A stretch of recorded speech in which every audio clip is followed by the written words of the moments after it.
I have a little impromptu unboxing here. Did I need another plant? No. But you can guess it's a Hoya. It's like Macgillivrayi. I don't know. Is this the plant that Doug Chamberlain says has the best fragrance? Yes. So, I got this plant on Etsy. And today you can see it's a very chill day. This is how I look.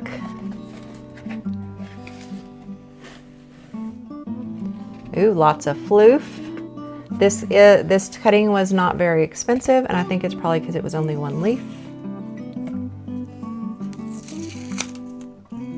Oh, wow. Look at that leaf. Look at that. Oh my gosh. It's kind of like almost a little bit iridescent looking. Or maybe that's just me seeing things. And Doug Chamberlain said that it has a intoxicating fragrance. So I can't wait for it to bloom. I wanted to share that with y'all. Did I need another Hoya? No. Did I need one that smelled like a magical tropical scent? Yeah, I guess I did. So I'll keep y'all posted on this. Hello there, I'm Sarah. If you're new here, welcome. If you're not, welcome back. I know this is a little bit late. We're about 2 minutes almost into the video, but I just want to say hi. This is me back from the hospital. This is May 4th. I had gotten a shipment from Marcari, CarMas plants, and this is a Coriaceae silver. It's a thin leaf Hoya. One of the leaves kind of looked bad, but it's nothing on the seller. These plants arrived on May the 1st. I was in the hospital, so this is May the 4th in the evening that I'm opening the package. This is a Hoya Calycina Rusty. The leaves are like so round and they're just, it's cute. I like it. And then this one is probably one of the ones I was most excited about because Nummuloides is one of my favorite Hoyas. If it's probably tied for the first favorite Hoya.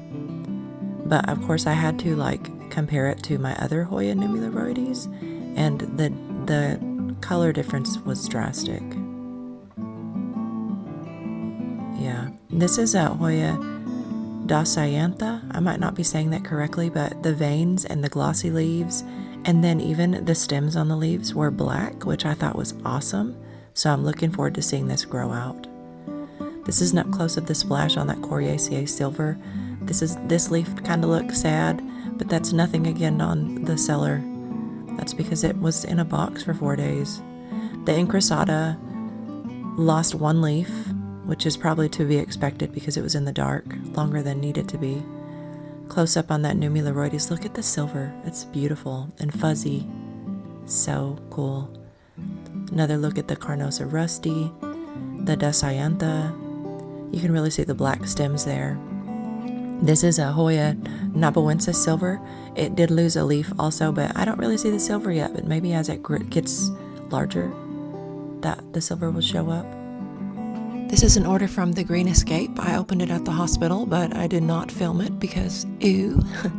My Hoya Jennifer cutting has been doing so well, so when I saw a 4-inch pot on sale, I just went for it. And with this shop, you have to order at least 2 plants, so why not 4? So I got 3 little starters. I already put the fig and the blackberry in the garden with the help of my husband, and I just want to show you my current situation in my Hoya Jennifer. I got home and saw it yesterday. There's a lot of leaf damage, and I'm assuming that it's thrips, and that can happen because I've been getting a lot of flower arrangements delivered to my house.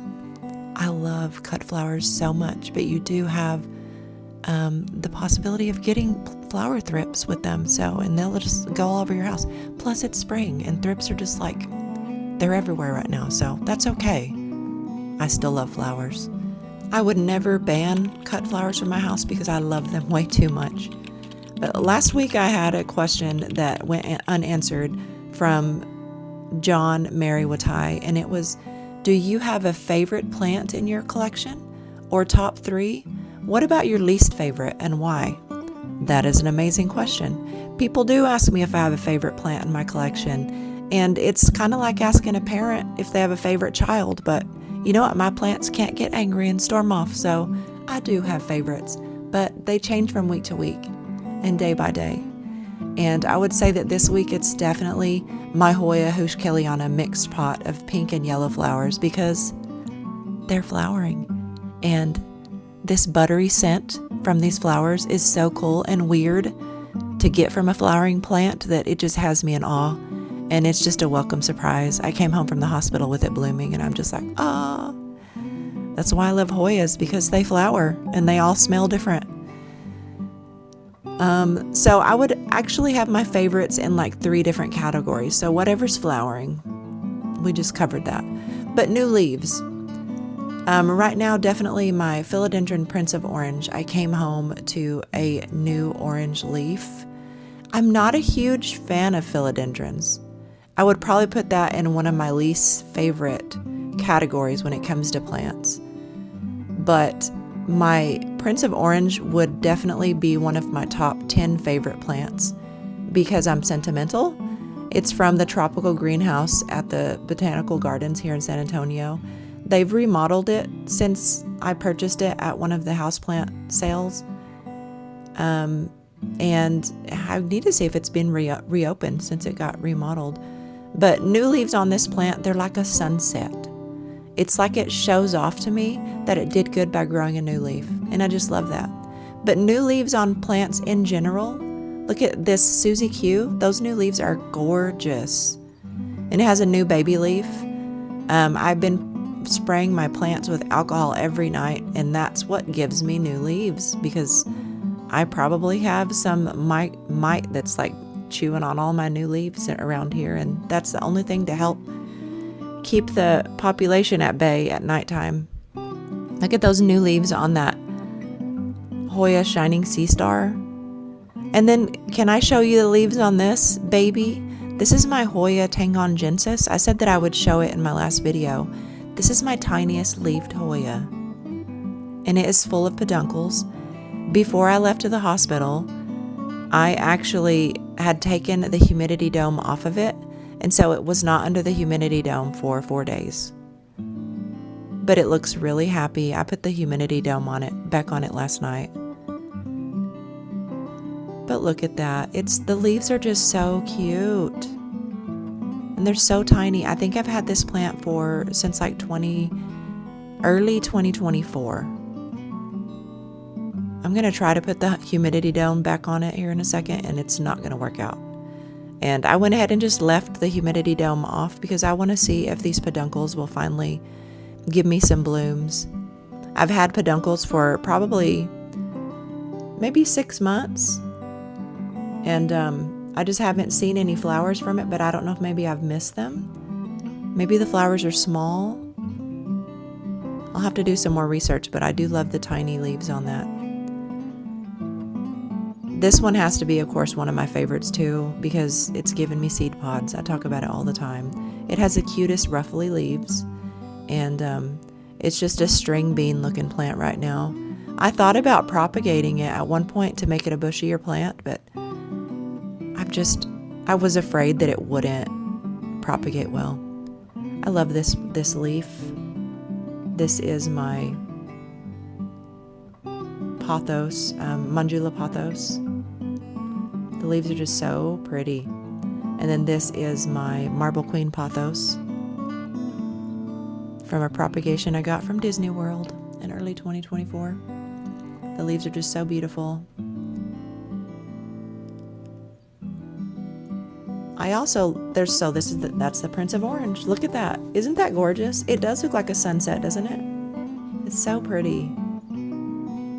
So my third favorite would probably be baby plants, and that's a new thing to me. Papasconii. When the Papasconii gave me babies, I was so excited.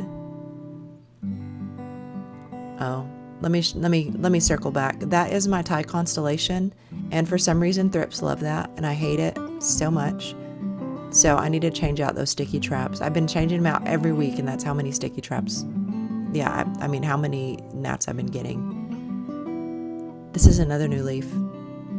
Look at that. It's so pretty. This is the variegated Hoya Carnosa compacta I had gotten from Lowe's a few weeks ago. This is one of them. I did 3, and this is the one that was trailing the most. And so beautiful. So here's the babies that I was just circling. I'm going to circle back to them. I planted them up in sets of 3. I do need to go in with some tweezers and remove any yellowed leaves that might have shocked from the transplant. I actually reached out to one of my friends, and Hoya enthusiast, by the way, to water my plants if I didn't get out of the hospital by Monday. So thankfully I was able to get home, but I had people I could reach out to. I had like a handful of people that were willing to help me, which was awesome. Look, another new leaf on my elbow that's going to come out soon. I can't wait for that to unfurl. My least favorite is probably some anthuriums that are really on thin ice. They're so dramatic, and every time I think we're good, they decide to crisp up. So one has already been put out on the patio to fend for itself. The other is going there today. I just can't handle that drama. And the other is a philodendron tortum. I'm done with it. Well, let's see how it handles the elements. This is one of my australises is just, I think it grew like a foot in the last 4 days. It's like super, super long. And it's giving all these leaves. I let the vine just like run wild, and it's been giving leaves on the whole vine. It actually had 2 peduncles that had started to activate, but I had forgot to water it like before my surgery, and so it didn't get watered, and it like aborted those peduncles. But it's in the back. I'm gonna point to it for you. That's it. It's like in the very corner, and it just sent out this runner that's like going wild. It's all over the place. Here's some new growth on my Euphorbia lactea ghost. I love that it has like little tiny green speckling. There's another one. It's just spring, and the plants know it.